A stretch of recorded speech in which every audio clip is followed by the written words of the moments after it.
Welcome students, कैसे हैं आप लोग।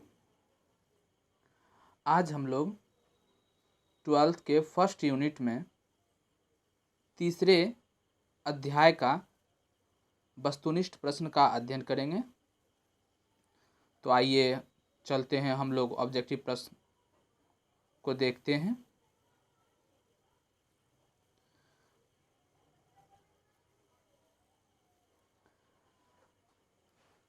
लेसन 3 की यदि हम बात करें तो इसका हेडिंग ह्यूमन रिप्रोडक्शन अर्थात मानव जनन। इस लेसन में हम लोग मानव शरीर के बारे में, खासकर जनन अंगों के बारे में अध्ययन करेंगे।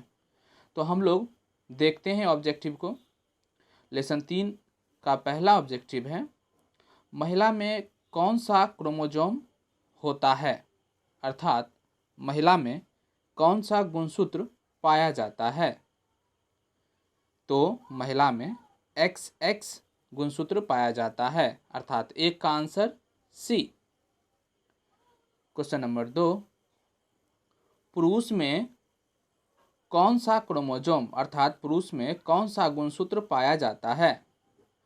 तो पुरुष में XY पाया जाता है।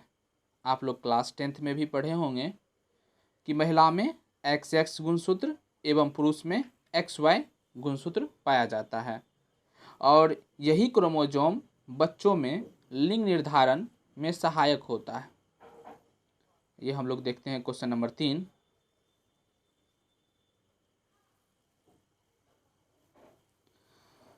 एक स्वस्थ महिला के पूरे जीवन काल में उत्पन्न कुल अंडों की संख्या कितनी होती है। यह प्रश्न बहुत ही महत्वपूर्ण है और कुछ वर्ष पहले यह प्रश्न बोर्ड में पूछा जा चुका है।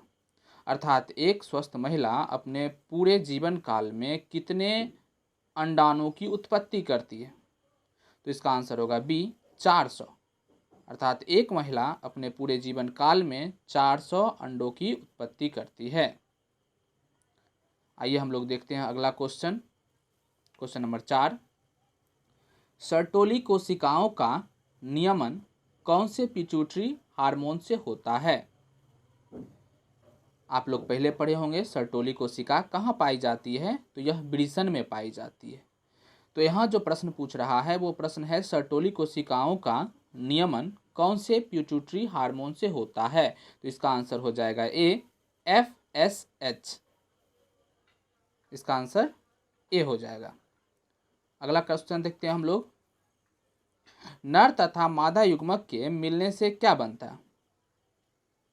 तो आप लोग पहले ही क्लास में पढ़ चुके हैं, नर युग्मक जैसे स्पर्म, मादा युग्मक जैसे ओवम, ये दोनों के मिश्रण से क्या बनता है। तो जाइगोट बनता है, जिसे हम लोग हिंदी में युग्मनज कहते हैं।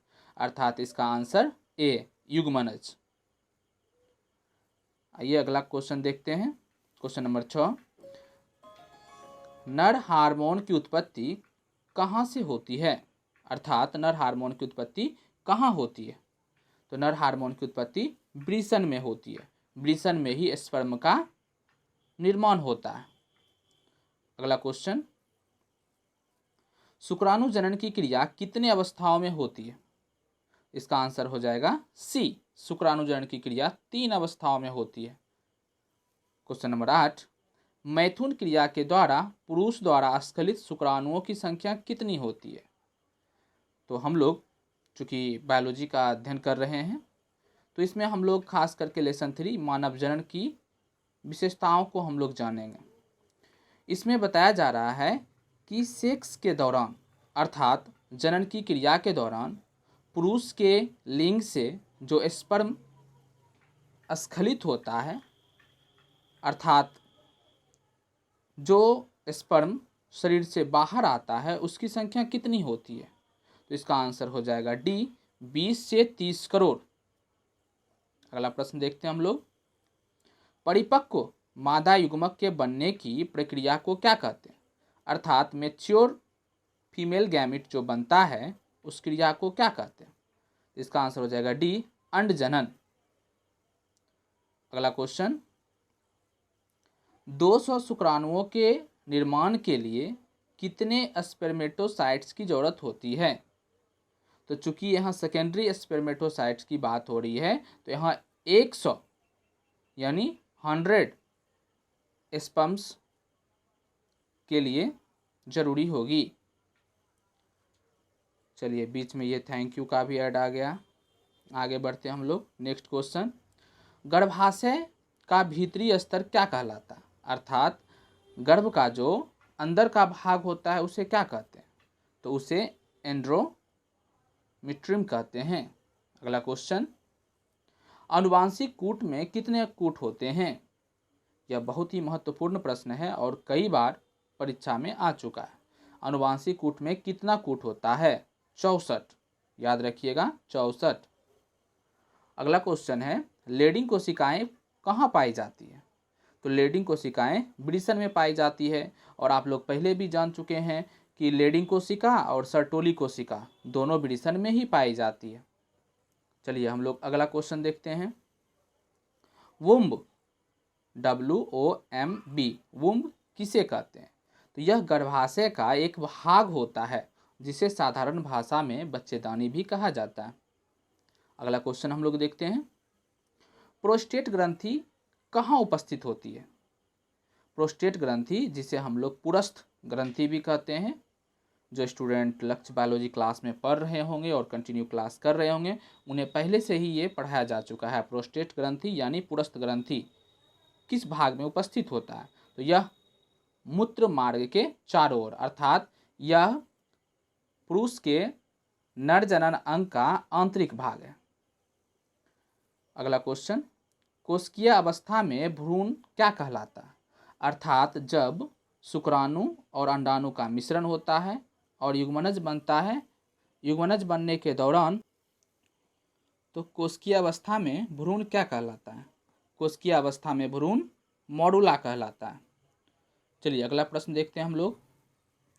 प्रसव के समय प्रसव पीड़ा का प्रेरक हार्मोन क्या है?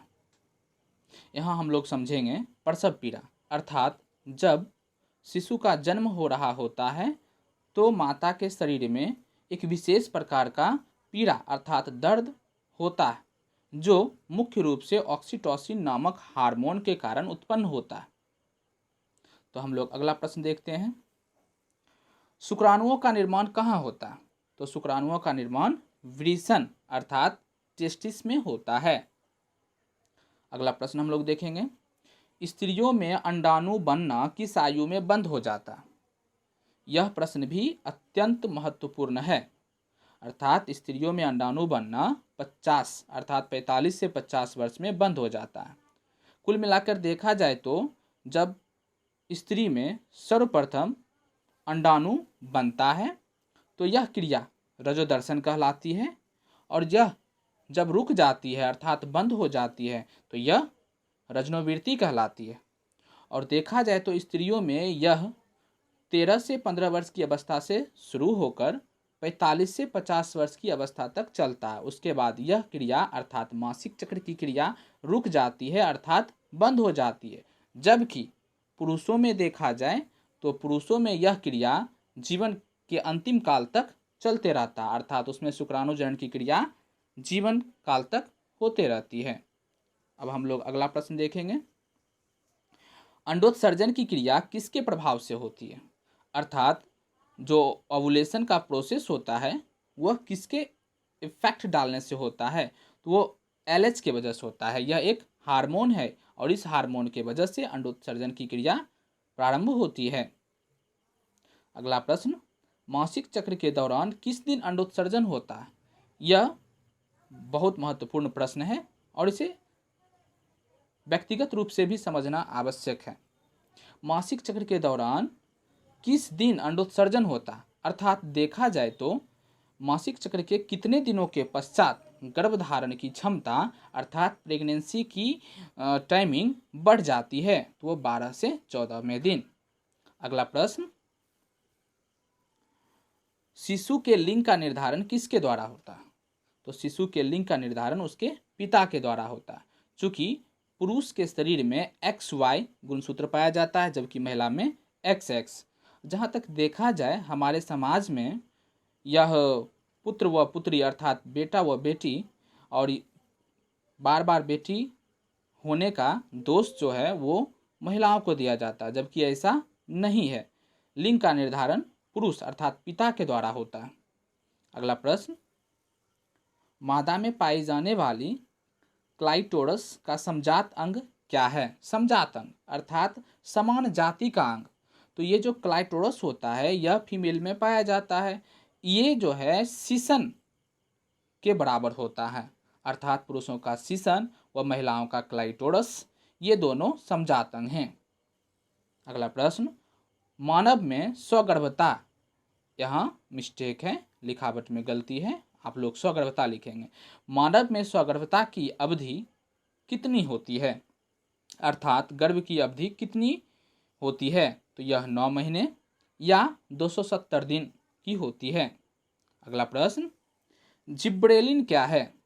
तो जिब्रेलिन एक प्रकार का हार्मोन है और यह खास करके वृद्धि एंजाइम के रूप में पाया जाता है। तो आज के लिए इतना ही। शायद एक प्रश्न और भी है। तरुणावस्था में पहली बार रजस्राव क्या कहलाता? यह प्रश्न मैं पहले ही चर्चा कर चुका हूँ, रजोदर्शन कहलाता है। अगला प्रश्न, 200 शुक्राणुओं के निर्माण के लिए कितने सेकेंडरी स्पर्मेटोजाइट्स की जरूरत होती है?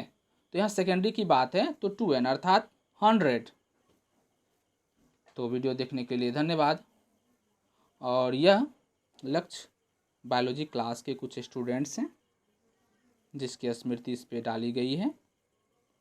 आप लोग भी लक्ष्य बायोलॉजी क्लास अवश्य ज्वाइन करें। अच्छे बायोलॉजी क्लास के लिए, अच्छे तरीके से समझने के लिए क्लास ज़रूर ज्वाइन करें। क्योंकि ऑनलाइन उतना एक्सपीरियंस नहीं है तो किसी प्रकार से मतलब वीडियो बना देते हैं ताकि बच्चे घर पे बैठे ना रहे, कुछ ना कुछ अध्ययन करते रहे। धन्यवाद।